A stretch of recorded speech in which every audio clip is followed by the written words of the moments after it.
We'll be going over IRS Notice CP75A. This is the notice you might receive from the IRS if you've claimed the earned income credit and the IRS needs additional supporting documentation. So we'll go over this notice step by step, but the first thing that I want to do is go over some of this information that appears at the top, which is actually pretty important. So up here in the right hand corner, you see the notice number CP75A. You see the tax year. So this is for the 2016 tax year.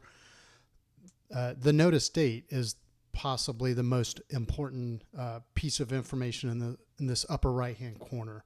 And the reason why is because if there's something that the IRS needs you to do, they're going to put a timeline on it. And in the case of this notice, it's 30 days. So whatever the action is that needs to be done within 30 days of this notice, which probably is not going to be the same day that you actually receive it. So that's going to be important. So just keep in mind the notice date and then make sure that you understand that any response that's required will be within a certain number of days from that date of notice. Social security number, and then a contact phone number for the IRS. This is the IRS's standard 800 toll-free number. Over here on the left-hand side, you see the information fields for the taxpayer name, address, city and state, and zip code. So the most important aspect here is to make sure that this is correct information. If you've recently moved and this is your old address, then you can update your address in one of three ways. One, you can file your tax return. That prompts the IRS to update your tax record with your new address. If you're in between tax returns, then you may consider calling the IRS. So if you were already going to call the IRS about something such as this notice, then while you're on the phone, you can update your information with the IRS pretty quickly. The third thing would be to file the official IRS change of address notice. So for individuals, that's IRS Form 8822. For business owners, that would be IRS Form 8822-B. And that will prompt the IRS to update your record with your new address. So we'll put links in the show notes to resources we've created about IRS Form 8822 plus anything else we mention here. So let's get to the meat of this. So the IRS basically is auditing your tax return, and they've discovered that you need to send some sort of supporting documentation within 30 days, or the IRS will disallow the items that they are auditing, and you might owe additional tax. So down below at the bottom is the list of audit items that require extra documentation. So the earned income credit happens to be here. Enclosed with this notice should be Form 886-H-EIC.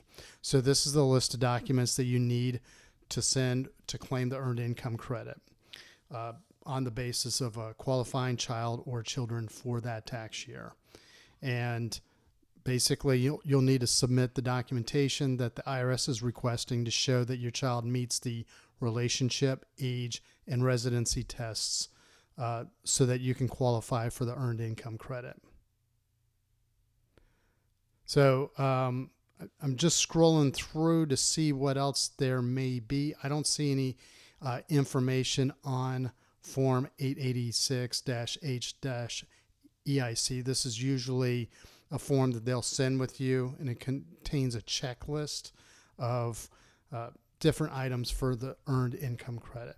So based on your situation, your letter probably will have a very specific, hey, we need documentation about, whether or not your child lived with you for over half of the year, or whether or not your child is actually meeting the relationship requirement of what it is to be a qualifying child. So we won't get into the details of that. What I will do is I'll put in links in the show notes to the resources we've created on the earned income credit. some of the forms that we've done articles on, so you can actually go through and see the criteria for yourself. But odds are pretty good that you should be able to see anything specific that needs to be addressed in your notice. So all of this basically explains what happens if the IRS doesn't receive a response. Then they're going to go ahead and disallow, in this case, the earned income credit, and they'll send an audit report showing the changes that they propose to your tax return. So the next steps that they outline, hey,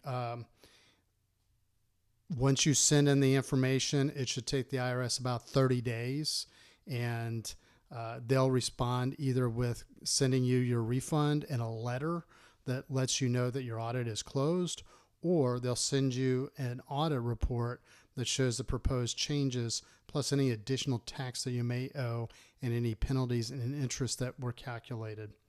So there's additional resources. There's there's verbiage on the taxpayer advocate service. If you need help from the taxpayer advocate, you can call their 800 number. You can go to the website. There's also a tax form that you can file. It's IRS Form 911. That's a request for taxpayer advocate. We'll put a link in the show notes to that one as well. And then certain taxpayers that meet the income threshold can qualify for a low income taxpayer clinic. And these clinics specifically operate under the umbrella of the IRS, and they help people without monetary access to professional assistance, people that may not be able to afford that tax preparer or that CPA to help them with their taxes. And there are offices all over the United States, so you can go through the IRS website to figure out where the low-income taxpayer clinic would be closest to you. This is the response form, and basically once you would use this to mail or fax your response back to the IRS, specifically your earned income credit. So this should include your taxpayer name. You can call the IRS or submit the change of address notice to change your address. But again, within 30 days of the notice, or else your credit will be disallowed. There's a link to the IRS website, so we're going to go to this just to see if there's anything else that we can pick out about your CP75A notice. So again, this kind of just walks through exactly what we talked about. You can actually read these hyperlinks to know more about the qualifying child rules. You can also look at any of these publications, specifically IRS Publication 596. That is the earned income credit.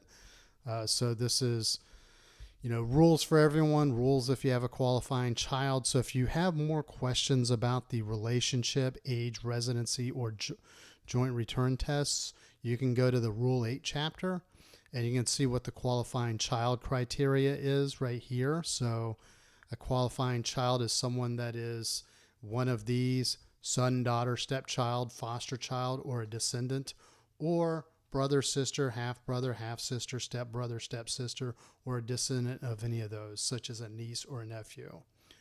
The age has to be under the age of 19 at the end of the year. So we're recording this in 2024. This publication is dated as of 2023. So at the end of the tax year, as long as they were under 19 and younger than you or your spouse, under the age of 24 at the end of the year, and a student and younger than you, or if they were totally and permanently disabled at any point during the year. And then as long as they're not filing a joint return, and they must have lived with you for more than 50% of the year. So that means out of a 365-day year, that would be 183 days plus. Out of a leap year, 366, then that would be 184 days, more than half of the year. So in instances where two parents are not in the same tax household and are each trying to claim the earned income credit, exactly one parent will be able to claim that credit, and then the other one will not. Publication 596 goes into rules on how the IRS will determine which parent has the right to claim the earned income credit. So if you want to dig more into your specific information, this is a good resource. Publication 596.